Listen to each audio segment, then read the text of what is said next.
the Biofriendly Podcast. It's the Biofriendly Podcast. Welcome back, Noel. Well, thank you, Jacob.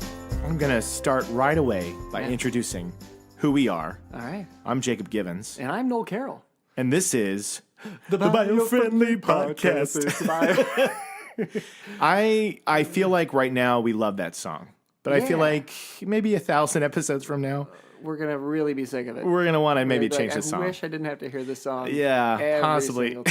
So we'll revisit whether or not annually we need a new theme or like an adjustment to the theme, maybe. Right. Yeah. Right. So how are you doing today? Or we just torture the audience. Or just you know what? I like where your head's at. Let's just, they signed on for this. They subscribed. If you're we didn't subscribe.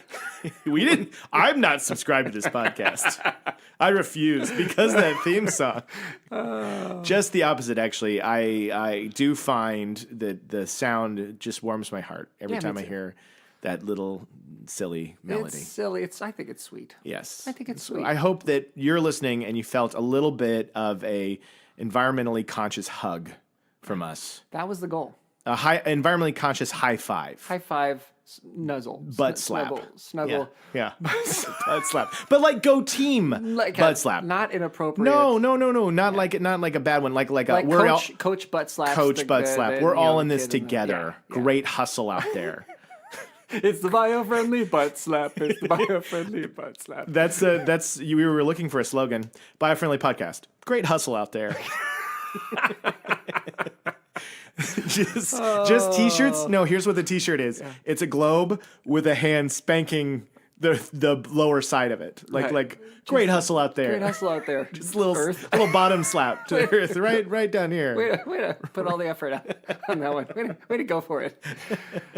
I don't know if people are hustling, but that's why we're here, right? Is to make people give a good hustle out there and help clean up the planet. Just to treat like the planet is your home team. Yes. That's what it is. What's one of the big ways that we can make a difference in the environment that you know of that comes to mind? Just off the top of my head? Off the top of your head, what's a little way every day that humanity makes a difference? Yeah, to walk to that closed store around the corner as opposed to driving. There you go. Little thing. That's a good one. Yeah. That's a great one. I assumed what you would say right out of the gate, which I would say probably is recycling. Right? Yeah, no, I don't. That's not the first. I don't recycle. I don't. That's not true. No, I do. Recycle. I've been to his house and he recycles. No, I was just trying to make it harder for you to get the segue to the point. So I was like, let's he was making it.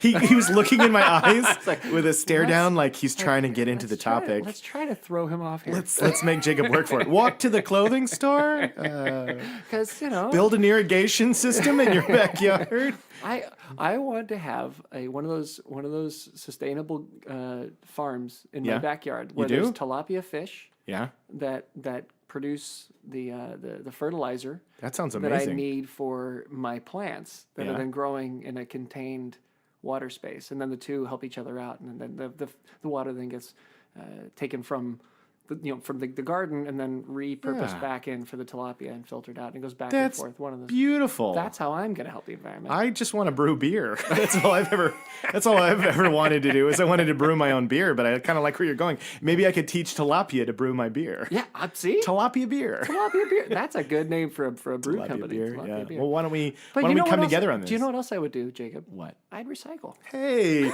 it's funny you mention that, Noel. It's funny you mention recycling because that's the topic today. All right. I do recycle, and I know you do as well, but I think that what we're going to explore this episode, and for most people listening, is we're going to find out we've been doing it wrong. A lot of America has been doing it wrong. But before we get to that, because I think that this is going to be important for us to kind of cover what's happening.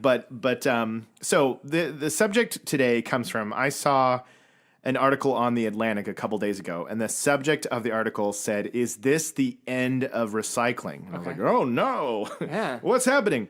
So basically, we need recycling. Yeah, we need that. It's very important. The kind of the crux of the article is that up until this point, we've been taught there's been so much money into campaigns and educating the American people on how important it is to recycle. Absolutely, right? Yeah. We've known this for a long time, 2 decades at least. That becoming a normal thing. But the problem is, up until this point, America has primarily offloaded they're recycling off to China. And so, so we would do it here, but the bulk of it, we would send it off to ships and, send it to China, and we'd send it over there and they would make it into goods such as shoes and bags and new plastic products, right? Right. But last year, according to the article, it says the country restricted imports of certain recyclables, including mixed paper, magazines, office paper, junk mail, and most plastics. Waste management companies across the country are telling towns, cities, and counties that there is no longer a market for their recycling. These municipalities have two choices: pay much higher rates to get rid of recycling or throw it all away. Wow. Yeah. So the challenge is we used to have somebody else handle our recycling problem because we could ship it off. China's not taking it anymore. No more. Wow. So now it's up to us, right? To recycle our own stuff. Yes. Yeah. Yes. And, most people are choosing, a lot of these communities around the country, the problem is it's becoming expensive for us to do it on our own. Because, so for example, again, to look at this article, it says when this is somebody named Judy Milner. She's the city manager of Franklin, New Hampshire. Okay. And she said, we're doing our best to be environmentally responsible, but we can't afford it. When the program launched, Franklin could break even on recycling by selling it for $6 a ton. Now, the transfer station is charging the town $125 a ton to recycle, or $68 a ton to incinerate. So it costs them way almost more. half as much to just burn it? Yes. So that's one thing, is it costs half as much to just incinerate. But there is a ton of problems with that. Yeah. Because if you're burning plastics, what happens? I mean, the pollution is insane. It's not good. Yeah. Tons of carbon emissions, tons of toxic fumes in the air that gets people sick. So it's not good, but a lot of times... Crazy particulate matter. Yeah. It's terrible. It's terrible. And there are actually, in this article, it talks about there's even towns in the U.S. that have kind of fibbed and lied and said, we're recycling, and they've gone on and been burning it this whole time. So it's causing a real problem big time because... we had this we relied upon for so long to ship off to China. Now that's gone. So now we're saying, okay, it costs more to do it here. So we could either recycle or incinerate. Some people are just incinerating, but then other people are just letting it go onto landfills. And it's just going on. Nothing's going out there. Just no difference at all. No difference at all. Nothing's happening. And another thing that they're talking about in here too is that we just don't know how to recycle correctly in the United States. Okay. It's because... the blue bin system that we mostly see in public places, people just haven't been educated on what is something that you can recycle. Like I would assume if I walk out of Starbucks, right, I assume that if I throw my paper cup and my plastic lid into those buckets, that's recyclable, right? Yeah. It's not. Wow. Not at all. Not recyclable. No. They can't recycle the cup. No. Or the plastic top. Nope. Neither of them. No. Neither of those things. And so cans are fine. Okay. That's the right path. There are certain types of paper, newspaper. Here I have the list. But the challenge is we have so many things that we throw in the recycling bin that are not included. And one of those big ones for me, there was a huge wake-up call. Yeah. Because I've been, for years in my building where I live, there's recycle bins. And we gather it. We have a plastic bag that lines the garbage bag. Yeah. And I always assumed, okay, it's plastic, it's recyclable, like this is. Yeah. So I would throw everything in there, I would wrap it all up, I would throw it in the recycling bin, and it would go off. What I didn't know is plastic bags are not recyclable either. Really? Yes, they aren't. They cause the recycling machines to break. They bog down any kind of thin film-like plastic wrap. For sandwiches, bread, plastic bags, all of that is not recyclable. Really? Yes. Oh my God. Right? As I was reading this, I was kind of overwhelmed at first because I've been trying so hard for all these years and I haven't been helping like I thought I was. Yeah, you know? here, And so here I was thinking I was a good person recycling this well, stuff. You are a good person. And actually, I was a jerk off. No, I was that horrible dude clogging up the recycle machine. It is your making fault. it so there's probably thousands of tons of great, perfect recyclable stuff that I screwed up. You did. And You throw did. it in my plastic Countless Ziploc hours bag. of machines breaking down. And the worst is you always wrote your name on the did. plastic bag. I did. I would so say- as the machine and a picture of me mooning. Yes, and a picture of you mooning with your, which I don't know why you do that for your sandwiches, but it's tradition, You know, right? it's just I like to see that when I'm eating. Yeah, sandwich. right.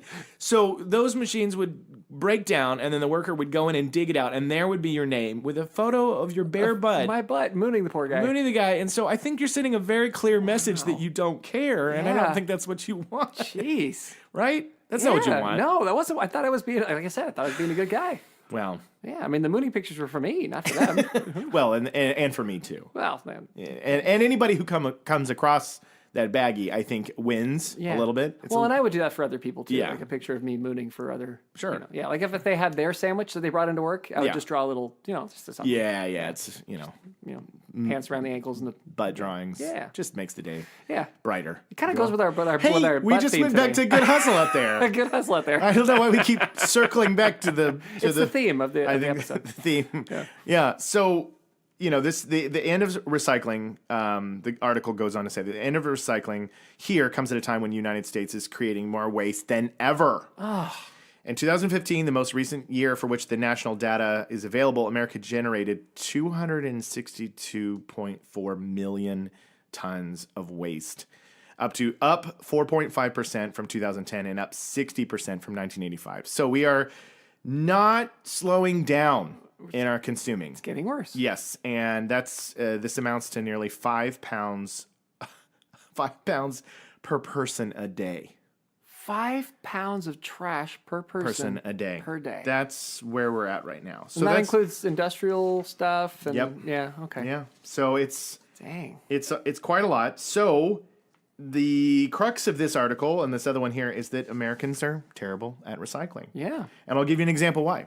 Because so this comes from an article on Green America. It says Americans are really bad at recycling, but only because we're not trying very hard. Okay. Right. Now I Well, thought I think it's because we're not educated. I think we're not Like, educated. you and I are we consider ourselves environmentalists. Yes.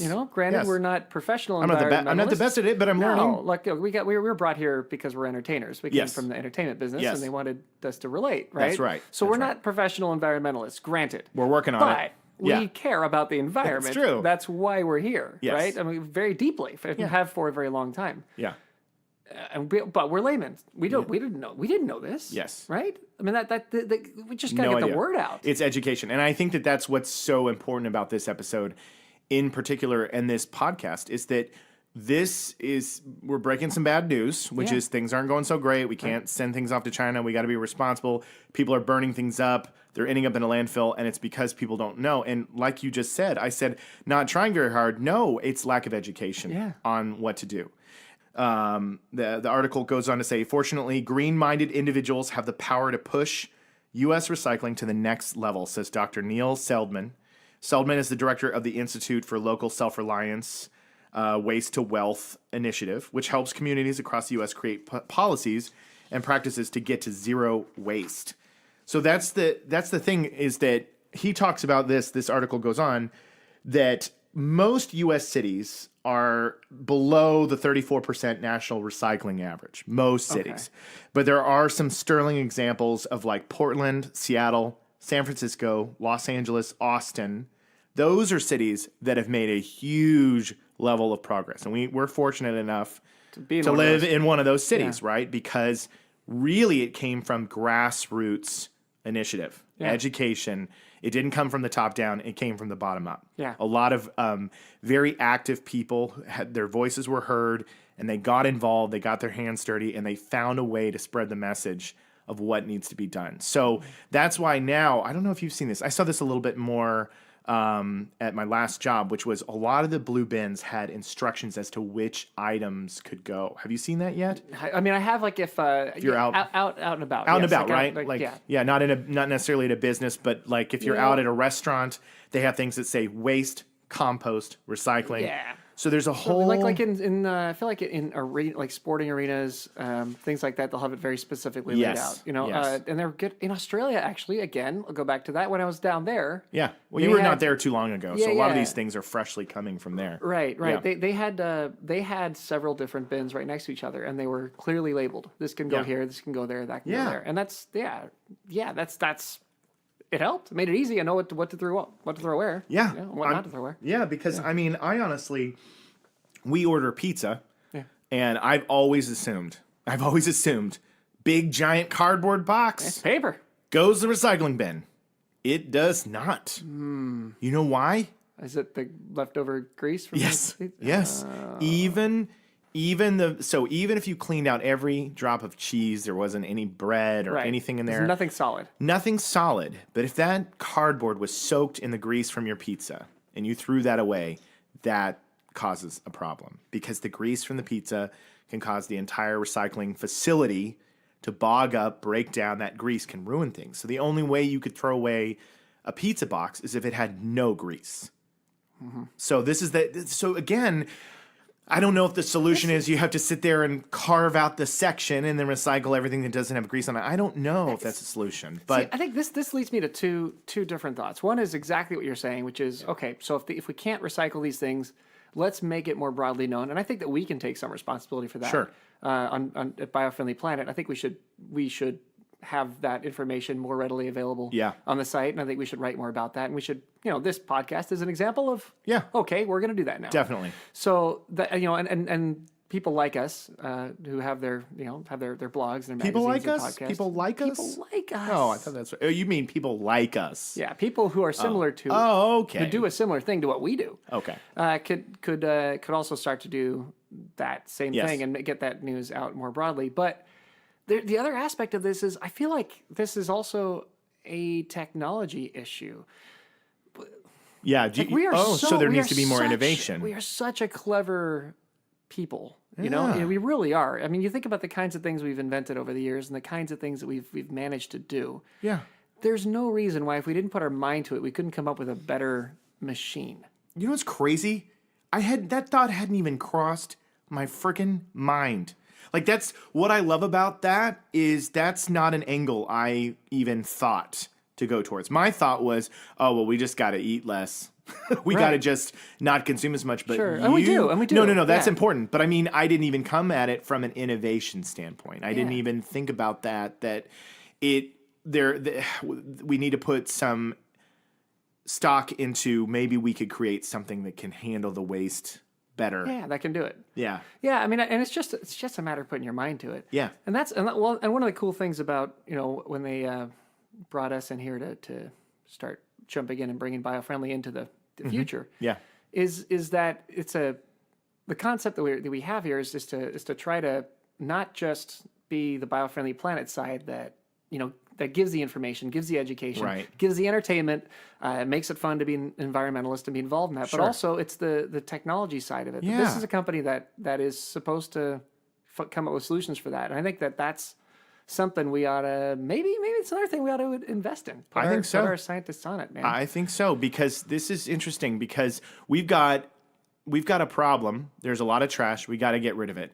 And they're saying it's either recycle these specific things Right. and everything else is landfill. Everything else is trash. I mean, that's basically what both of these articles say, Yeah. which is like you can recycle this handful of things. These are helpful. But there is just so much because one of the biggest problems is it is so much cheaper to just make a new item than to recycle it. So for all companies. Right. So we're talking about recycled plastic, that's pennies more every Right. time. And Right. so when you're talking ordering on the millions for a product, that makes a huge difference, right? Financially. Yeah. For businesses to thrive and to go forward, it's so inexpensive to just create a new thing. Right. That's why we have this problem. Yeah. The system is set up to say, okay, you want to make plastic bottles, you want to create this one single-use plastic item. The new one is easy and cheap, but if you want to take an old one and recycle it, it's expensive. Right. So we have this problem where we have all these people in the United States. We're consuming.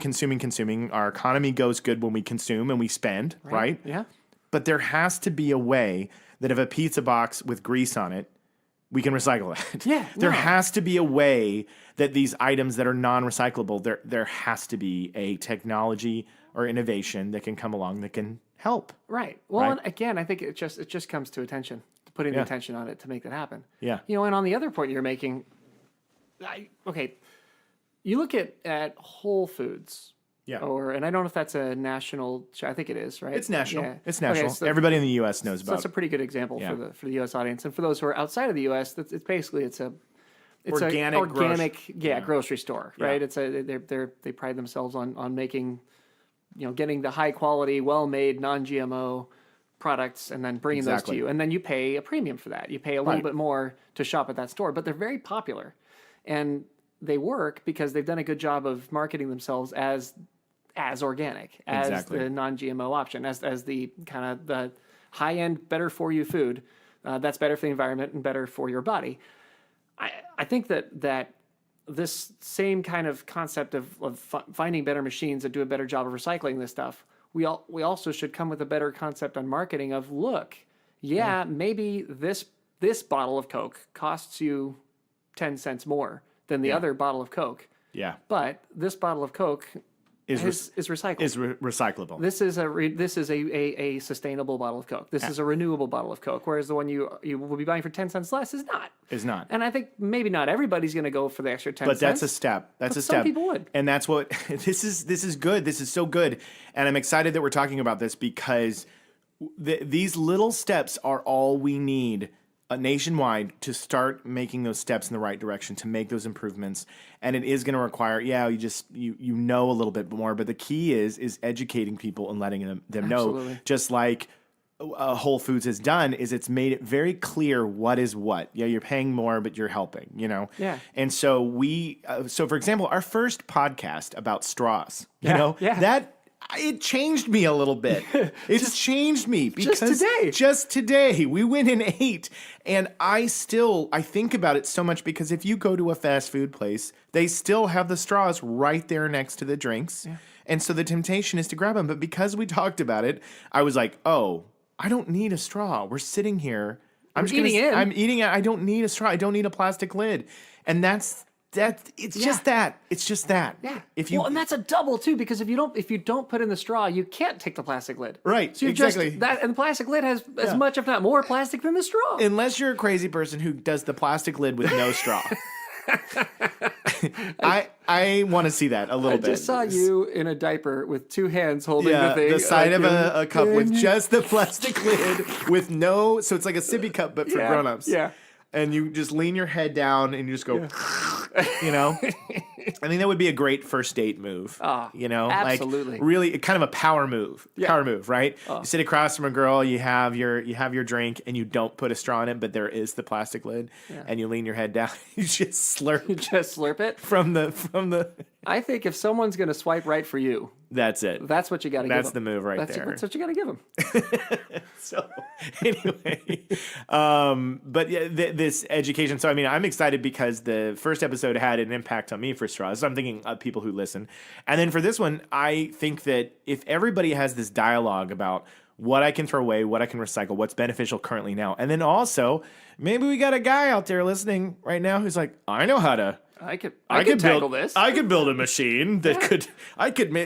We need an Elon Musk of recycling. We need like somebody who's innovative and comes along and says like, I know how to. Hey, but if you are a engineer or have an engineering type mind and you've got an idea, then call in now. Like to call us at 1-800-Biofriendly Planet. Then tweet it. That's too many numbers. No, that's so many. My mistake. My bad. Doesn't fit any phone number on planet Earth. No, if there is somebody out there, you're right, that could come up with something, and by all means, tweet at us. And if you have like innovation, that would be a good. Absolutely. If we can help, hey, maybe we can help you get going, get it out there, get started. Maybe we could even use it ourselves. I don't know. # green innovation. Dang, bro. Right?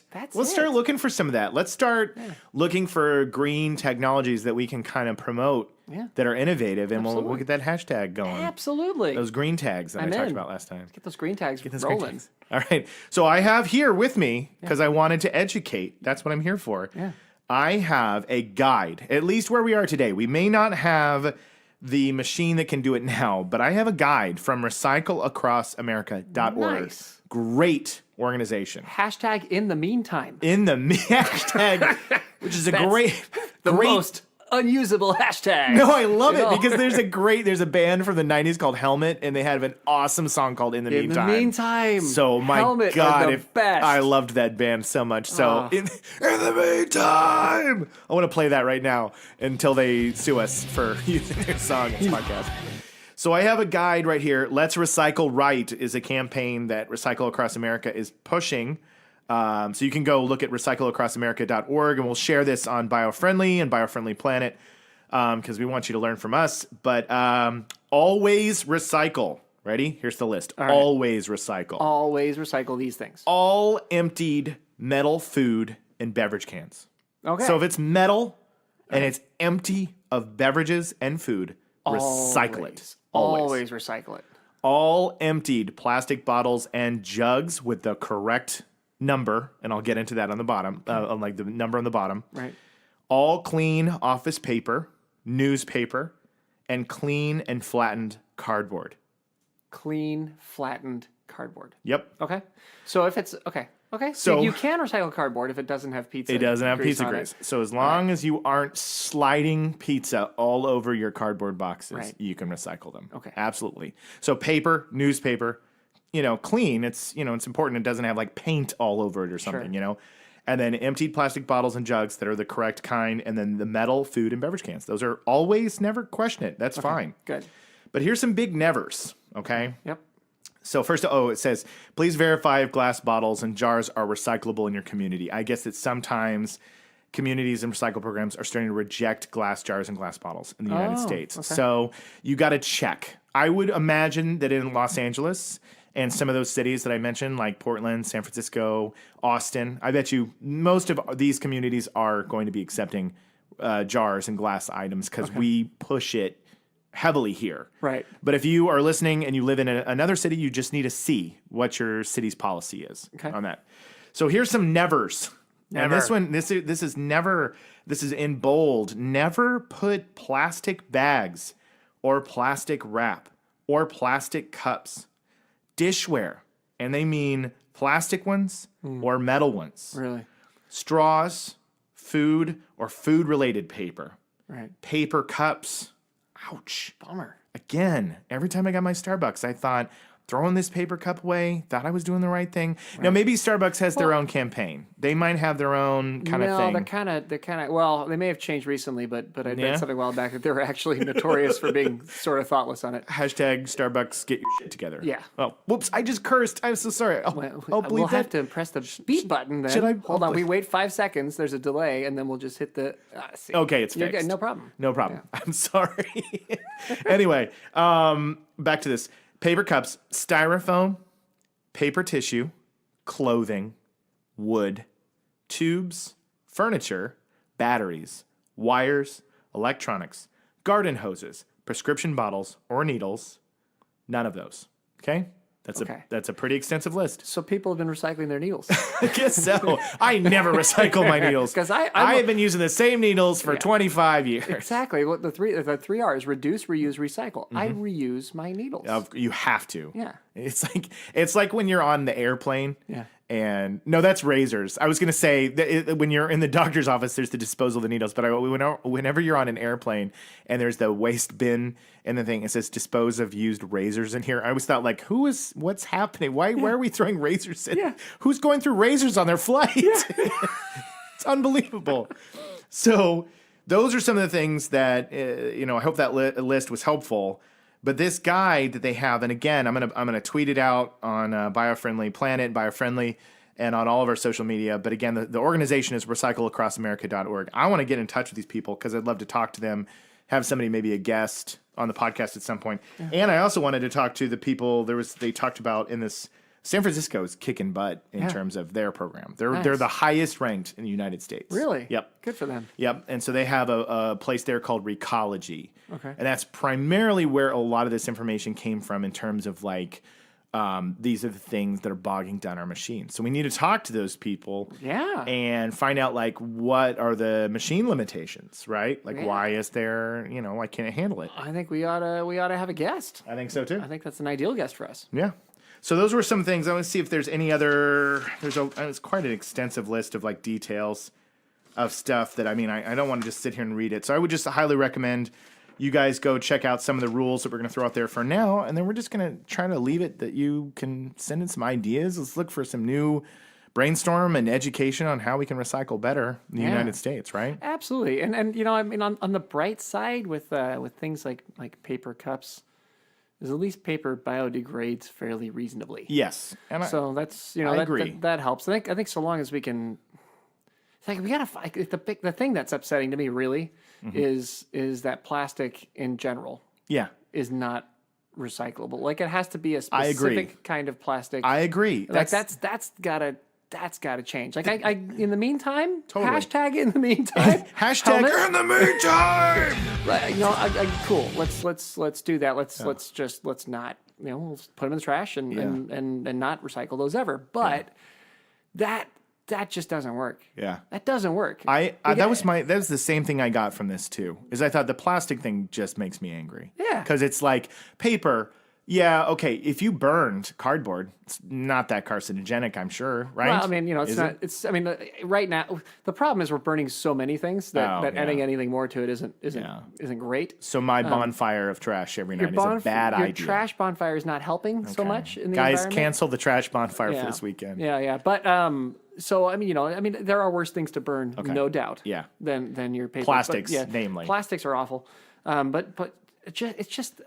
We got the fact that that's something that you should be able to reuse and recreate into something more useful. I agree. And we have so much thin plastic on Earth. So much thin plastic, and that's the one this thing talks about primarily. It's these thin, film-like wrappers and things like that. And so, I think if anything, in the meantime, I am going to just try to stop taking as much. Like when the opportunity is presented to me, I'm going to just work on not accepting plastic items as often as I have in the past. I'm going to really make a conscious effort to, if I'm sitting in and getting a coffee cup and I'm not leaving with it, I'm going to try to go without the lid. Yeah. I'm going to try to, and like I said, with the fast food, I'm not going to take a straw. I think it's just time that we have to do what we can for now until we can do more. Yeah. Right? Absolutely. Absolutely. Awesome. Yeah. Is there any other thoughts you want to add? That's pretty much the recycling. I think that was a fantastically informative day, Jacob. I think so too. Yeah. I think this was, I think we really, really dialed it in. We were locked today. We were locked and loaded. Locked in. Ready to rock. Focused. You know what we were ready to slap the butt of the environment. In a really collegiate way. Never, in a really like college athlete. Yes. Attaboy. Never has there been a stronger theme since this podcast began. The dawn of podcasts. Than that metaphor that we have for this. Yeah. So before we say goodbye, Noel, I just want to tell everybody, great hustle out there. Hey, you too, buddy. It's the Biofriendly Podcast. It's the Biofriendly Podcast.